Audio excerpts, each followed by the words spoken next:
Bonsoir à toutes et à tous, nous sommes le mardi 27 septembre, soyez les bienvenus sur Monaco Info, installez-vous confortablement, voici les titres qui seront développés dans cette édition.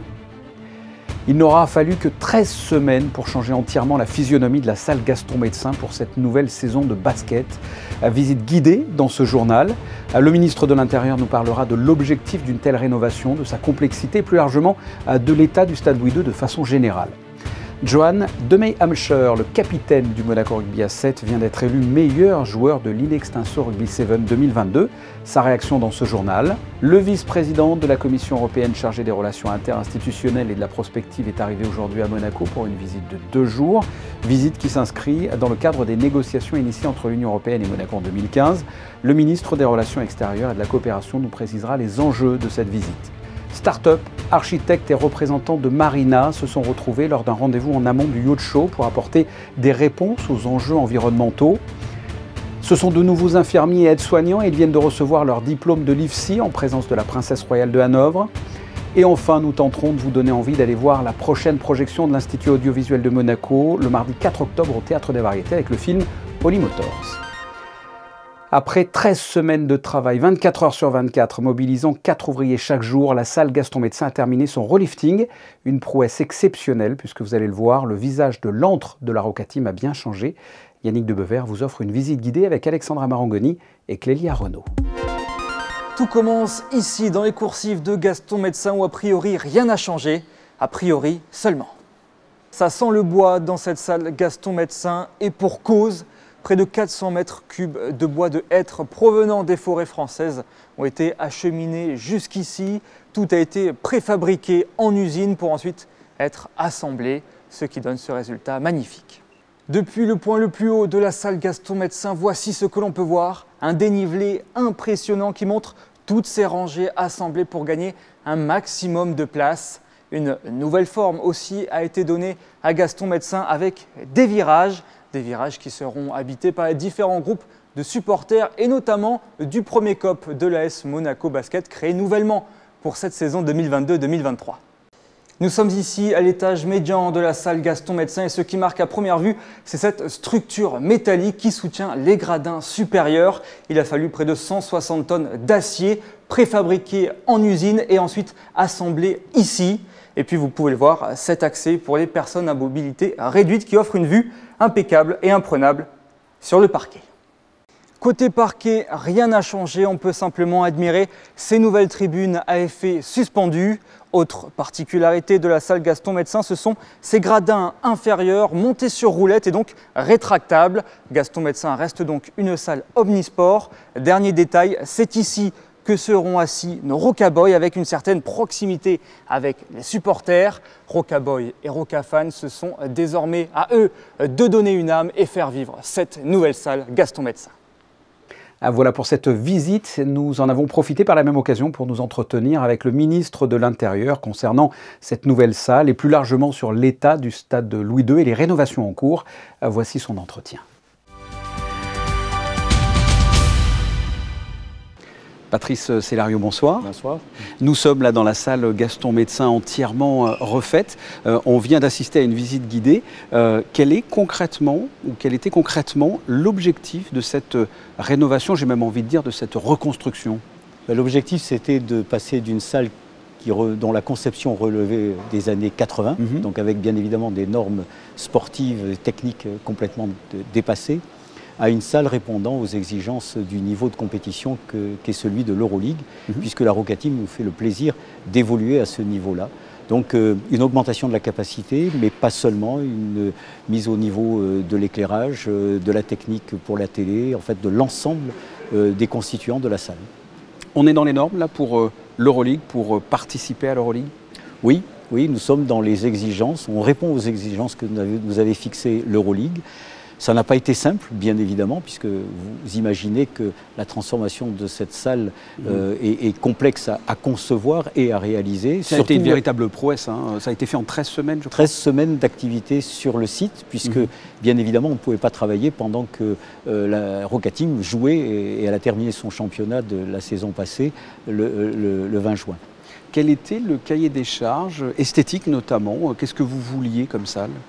On voulait une salle qui change l'image de la précédente, donc avec le souhait de rapprocher le public des joueurs, ne pas mettre de barrières, donc il n'y a plus de murs verticaux qui étaient les petits murets de séparation des tribunes, avoir en fait une rangée de gradins à pente quasiment unique, des gradins répartis tout autour de la salle, donc vraiment une ambiance d'aréna et non pas simplement de tribunes de part et d'autre des quatre côtés du terrain. C'est l'exploit qui a été réalisé en quelques semaines par les équipes que je tiens à remercier et à saluer. La suite, en termes de rénovation, en ce qui concerne le stade Louis II, il y a eu la piscine, il y a la salle Gaston Médecin, il y a la piste d'athlétisme. On parle, je crois, la pelouse aussi. La pelouse aussi. Et on parle de 355 millions d'euros de rénovation, c'est ça? Quelle est la suite? Alors, la suite, c'est, je dirais, un petit peu de prolonger ce qui a été fait pour cette salle Gaston Médecin, c'est-à-dire de mener des études de manière approfondie, parce que dans un bâtiment existant, avec une activité intense dans le bâtiment, souvenons-nous que le stade Louis II est ouvert quasiment 365 jours par an, de 7 h du matin à 23 h, pour les scolaires, pour les amateurs, mais aussi pour les équipes professionnelles. C'est compliqué d'arriver à agencer une programmation de travaux. Donc il faut étudier cela dans le détail, de manière à pouvoir ensuite démarrer des travaux et pouvoir les faire dans un temps le plus contraint possible, le plus, je dirais, ramassé, de manière à être une gêne la moins conséquente qui soit par rapport aux activités du stade. Alors quel est votre constat? Comment se trouve ce stade Louis II? On parle des fois de vétusté. Est-ce qu'on est loin de ça? Est-ce que ce stade est vétuste? Je pense que le terme de vétusté est un terme particulièrement sévère par rapport à cet ouvrage. Rappelons-nous que c'est un bâtiment qui effectivement a presque 40 ans d'âge. Des opérations de maintenance très conséquentes sont réalisées au fil du temps pour rénover, améliorer, et sur le plan technique et sur le plan sportif, les différents équipements. Peut-être qu'un certain nombre d'aspects purement esthétiques peuvent laisser penser qu'il est vétuste. C'est vrai que la priorité, durant toutes ces années, ça a été de maintenir l'outil en fonction, l'outil pour les scolaires, pour les amateurs, pour les équipes, et pour pouvoir accueillir des compétitions de premier plan. Le stade n'a quasiment jamais cessé de fonctionner en 37 ans, et cela, je pense, relève assez un peu de l'exploit qu'il convient de saluer. Et le terme de vétusté par rapport à cet exploit est peut-être un peu sévère. Alors il y a des choses qui sont à faire, il y a tout un programme de restructuration, de rénovation. L'expérience nous montre qu'à vouloir aller trop vite, on risque d'abord de ne pas bien faire, donc de devoir refaire ensuite, d'une part, et deuxièmement, on risque d'être plus perturbateur que, en fait, améliorateur. Alors sur les réseaux sociaux, j'ai vu que certaines personnes auraient aimé voir d'autres couleurs au niveau des sièges du stade de foot. Est-ce que c'est à l'ordre du jour ou pas du tout? Parce que ça fait beaucoup parler, ça quand même, les sièges jaunes. Ça fait beaucoup parler, alors comme tous les choix esthétiques, ça fait toujours couler beaucoup d'encre, beaucoup de salive. Mais cela existe en fait avant même que le stade ne sorte de terre, puisque à l'époque, donc en 1984, la couleur des sièges avait déjà fait beaucoup parler. Je crois que le choix esthétique, il appartient qu'à un seul. Des propositions lui seront faites et puis le souverain décidera. On revient sur le basket, on reparle du basket. Est-ce que l'on peut dire maintenant, là, depuis ces dernières années, que le basket est devenu le ou l'un des fleurons du sport monégasque? Bien évidemment, lorsque des équipes brillent dans les championnats, que ce soit au niveau français ou au niveau européen, on ne peut qu'être porté par la vague. La Roca Team nous emmène de succès en succès depuis plusieurs années. Je pense que la salle qui est là lui permettra de continuer à créer cette fusion entre ses supporters et l'équipe pour l'aider à aller encore plus haut et remporter des challenges qui, là aussi, ne sont peut-être pas très faciles à relever. Dans quelle mesure le gouvernement apporte son soutien à la Roca Team? Tout ce qui est mis à disposition concourt à ce que l'équipe soit bien et qu'elle dispose d'équipements qui lui permettent de s'entraîner et de préparer les matchs et de pouvoir les tenir dans de bonnes conditions. Patrice Cellario, merci pour la visite de cette salle entièrement rénovée et qui est prête là maintenant à accueillir les équipes adverses de la Roca Team. Nous passons la balle à la Roca Team. Exactement. Et le premier match à domicile dans cette toute nouvelle salle, ça sera ce dimanche à 17 h en championnat de France où Monaco rencontrera la chorale de Roanne. On change de sport, mais qui fait rayonner également la principauté, le rugby à 7. L'équipe du Monaco Rugby 7 est clairement l'une des meilleures du championnat de France. J'ai même envie de dire la meilleure. On sera fixé le 19 novembre avec les phases finales à Paris.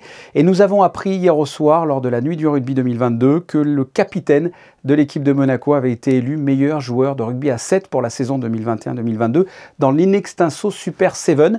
Et nous sommes avec lui, Johan de Méhamcher. Bonsoir. Bonsoir. Un meilleur joueur du championnat de rugby à 7, qu'est-ce que ça vous fait? Eh bien, c'est une grande fierté, c'est un honneur et puis c'est surtout quelque chose qui récompense tout le travail qu'on a mis en place depuis les 2 dernières saisons du Super 7 avec le MR7. Donc très heureux de pouvoir représenter le club et que ça apporte ses fruits par rapport à nos résultats de la saison estivale. Surtout qu'il a fallu, en ce qui vous concerne, cravacher pour en arriver là. Vous revenez de loin, il y a eu une grosse blessure, par exemple, au rein, je pense notamment à ça. Ouais, c'est ça. Je me suis fait une grosse blessure au rein avec hémorragie interne il y a quelques années maintenant, mais c'est vrai que j'ai mis du temps à revenir. Bon, au début, c'était même pas sûr du tout que je puisse rejouer au rugby. Et puis finalement, quelques années plus tard, je me retrouve là, à la nuit du rugby, alors que j'aurais pas pu imaginer. Donc c'est vrai que il y a beaucoup de boulot derrière tout ça et très heureux et très fier de pouvoir représenter Monaco à la nuit du rugby hier au soir. Et oui, et ce qui est incroyable en plus, c'est que sur les 3 nominés hier au soir, 2 sont du rugby, du Monaco Rugby 7, vous et Cécile Africa. Ouais, c'est ça. Avec Cécile, on était là-bas tous les deux. Ça prouve quand même qu'on performe sur le circuit. Ça prouve que le collectif est bien huilé et ça permet de faire ressortir les hommes et les individualités. Donc ouais, c'est vrai qu'on était 2 et ça s'est joué à peu, je pense. Donc voilà, c'est. Et c'est vous qui avez emporté ce prix. Qu'est-ce qui fait que la mayonnaise a si bien pris dans cette équipe de Monaco, selon vous?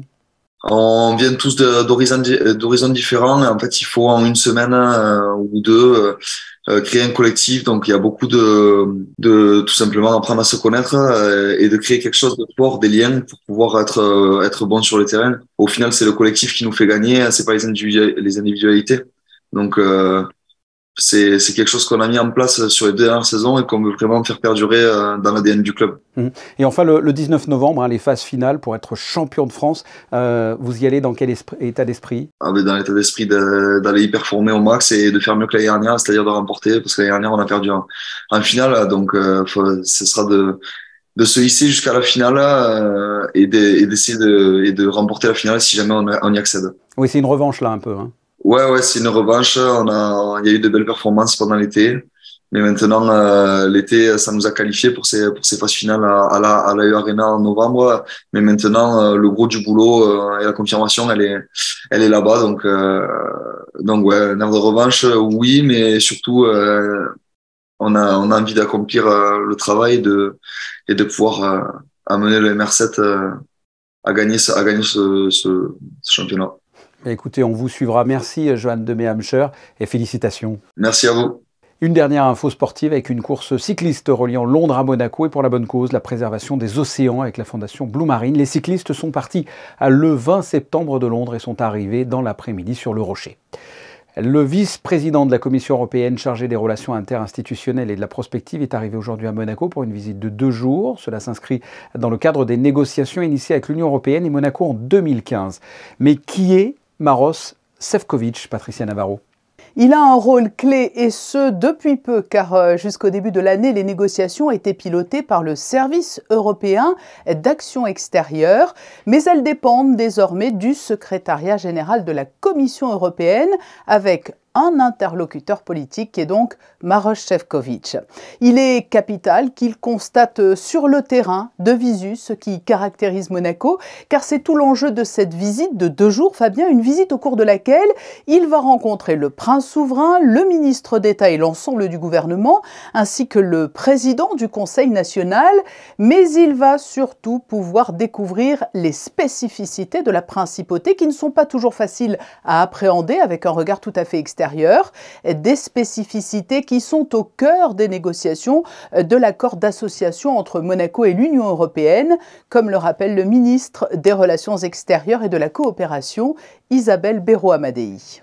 Nous allons tenter de montrer à M. Šefčovič ce que nous sommes, c'est-à-dire nous sommes un petit territoire de 2 km² avec certaines contingences, notamment donc l'exiguïté du territoire, la porosité des frontières, le fait que nous avons plus de 45 000 salariés qui viennent tous les jours en principauté. Et d'ailleurs, nous allons proposer à M. Šefčovič et sa délégation demain matin de se rendre à la gare aux alentours de 8 h du matin pour voir justement ce flux de salariés qui viennent à Monaco.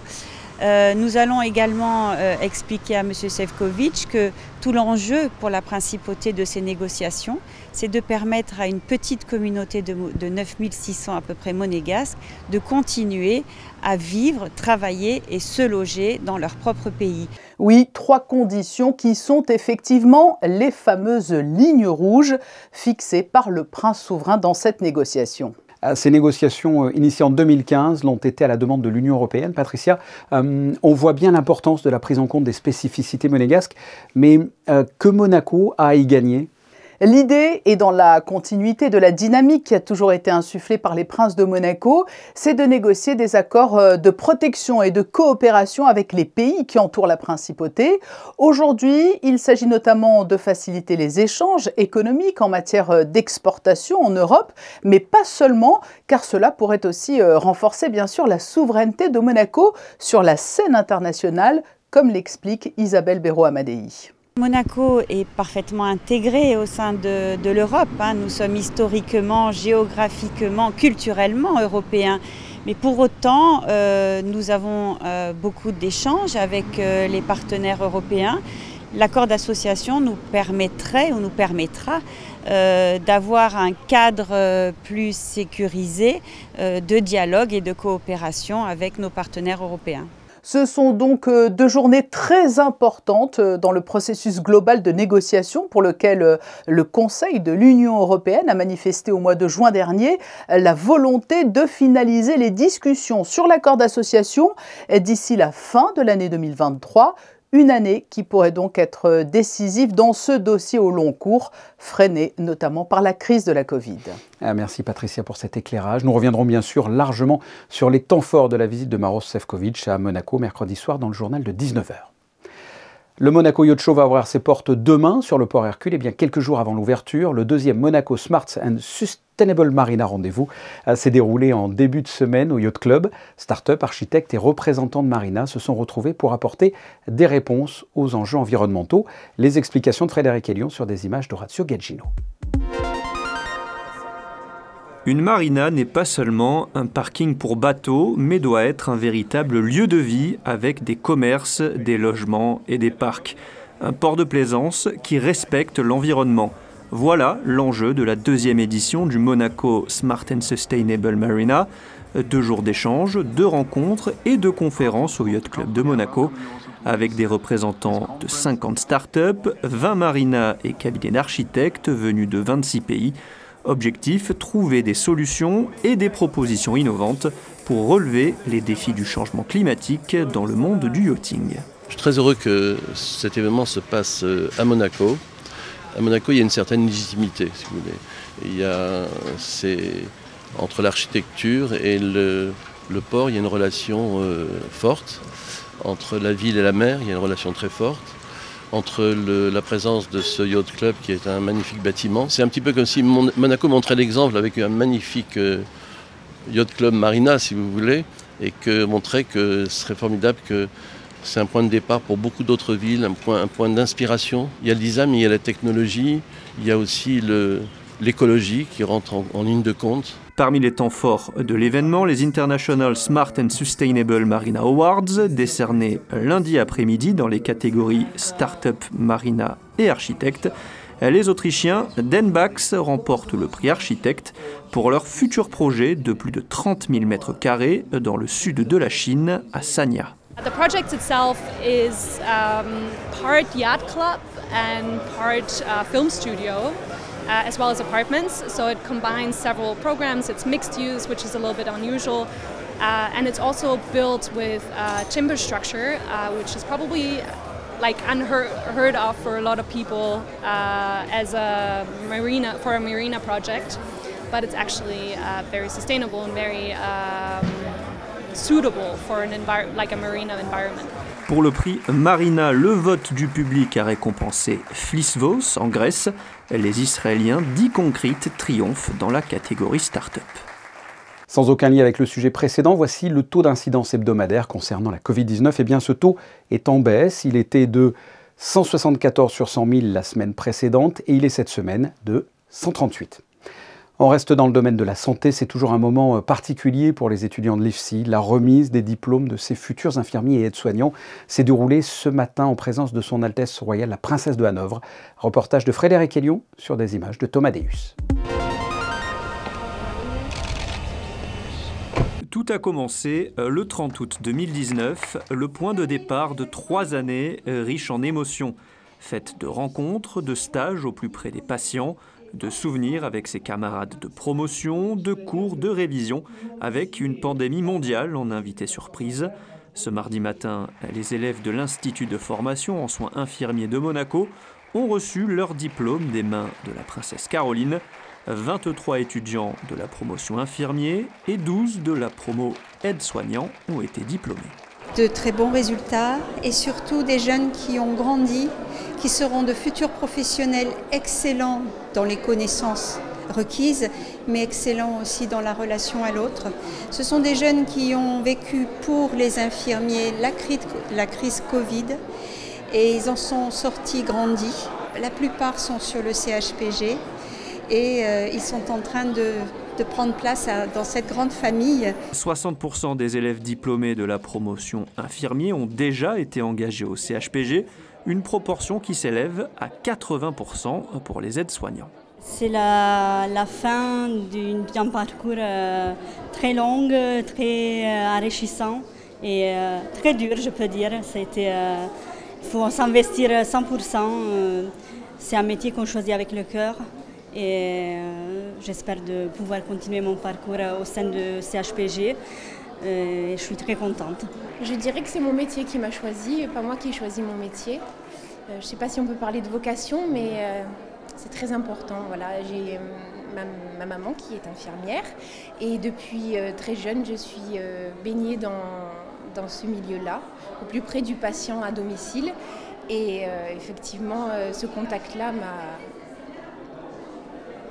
m'a inspirée. Lilou a déjà été intégrée au CHPG puisqu'elle travaille en hémato-oncologie. Comme elle, les autres diplômés de la promotion Jacques Pastor vont venir exercer leur métier passion dans les différents services de l'établissement.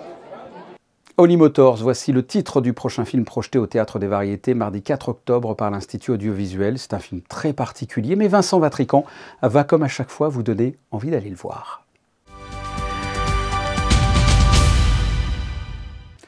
Vincent Vatrican, bonsoir. Bonsoir Fabien. Aujourd'hui, on va parler d'un film très particulier de 2012, Holly Motors. Ça vous va si je vous dis que c'est un film quand même sacrément perché? Vous trompez pas. Très original. Très original, mais j'assume totalement ce choix, puisqu'il rentre dans un label que nous avons baptisé Cinéma Art Vivant. C'est-à-dire qu'on choisit des films qui font le choix de la création, c'est-à-dire des films qui essayent de pousser le plus loin possible le cinéma. Alors ça peut être inventer des formes, inventer une manière de raconter des histoires. Donc forcément, on sort des sentiers battus, on sort du film de genre, on sort de l'histoire d'amour ou de films trop balisés. Et c'est vrai que ce film-là, qui raconte les 7 vies de Oscar, interprété par Denis Lavant, qui est incroyable dans le film. Absolument incroyable, qui est son acteur fétiche, qu'il a toujours fait tourner, et est un film qui est totalement déstabilisant dans ce qu'il raconte. On passe du rire aux larmes, c'est un film par certains côtés très pessimiste, et puis on est emporté par l'épisode à la Samaritaine en forme de comédie musicale, qui anticipe Annette qu'on a vu il y a 2 ans ou l'année dernière, je ne sais plus, à Cannes. Donc voilà, c'est un cinéma qui est là pour nous surprendre et nous bousculer. Oui, c'est ça. Voilà. C'est-à-dire que c'est un film poétique, beau et dérangeant à la fois. Dérangeant parce qu'il n'hésite pas à parler crûment des choses, à déstabiliser l'image de certains acteurs, parce qu'il y a des apparitions de... Piccoli fait un petit rôle totalement inattendu. Eva Mendes se joue aussi dedans, Eva Mendes, Minogue, actrice américaine. Bertrand Cantat d'ailleurs aussi. Absolument. Donc voilà, c'est un cinéma qui est un cinéma, je dirais, inconfortable, mais dans le bon sens du terme, c'est-à-dire qui est là pour nous sortir de notre confort, de notre train-train. Qu'est-ce qui nous fait croire encore au spectacle, au cinéma? Et je trouve que la réponse apportée par Léos Carax est tout à fait probante, encourageante. C'est ce qu'on attend aussi du cinéma, de nous laver les yeux de ce qu'on peut voir tous les jours au quotidien. Voilà. Ouais, on va voir donc Holly Motors. Absolument. Allez, merci Vincent. Merci Fabien. Qu'est-ce qui vous pousse à continuer, Oscar? Je continue comme j'ai commencé, pour la beauté du geste.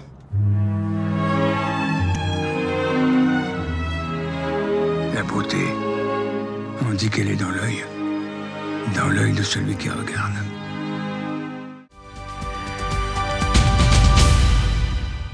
Holly Motors, mardi 4 octobre à 20h au Théâtre des Variétés. Quel temps va-t-il faire demain? Voici la météo avec vous, Vanessa Dessy. Bonsoir. Bonsoir Fabien, bonsoir à tous. Le ciel sera chargé par moments, même si le soleil pourrait faire quelques apparitions dans la journée. Les températures resteront agréables, elles iront de 15 à 25 degrés. Le soleil se lèvera à 7h23 et se couchera à 19h17 et nous fêterons les Venceslas. Venceslas, c'est tout simplement le saint patron de la République tchèque et il est mort le 28 septembre en l'an 929. Les photos du jour sont consacrées à la salle Gaston Médecin totalement métamorphosée. Si vous ne vous en y étiez pas rendu compte lors de la visite que nous vous avons proposée dans cette édition, là vous ne pouvez pas le manquer avec ces photos de Manuel Vitali. Ce journal est terminé. Merci de votre fidélité. On se retrouve demain, même heure. Passez une excellente soirée. Au revoir.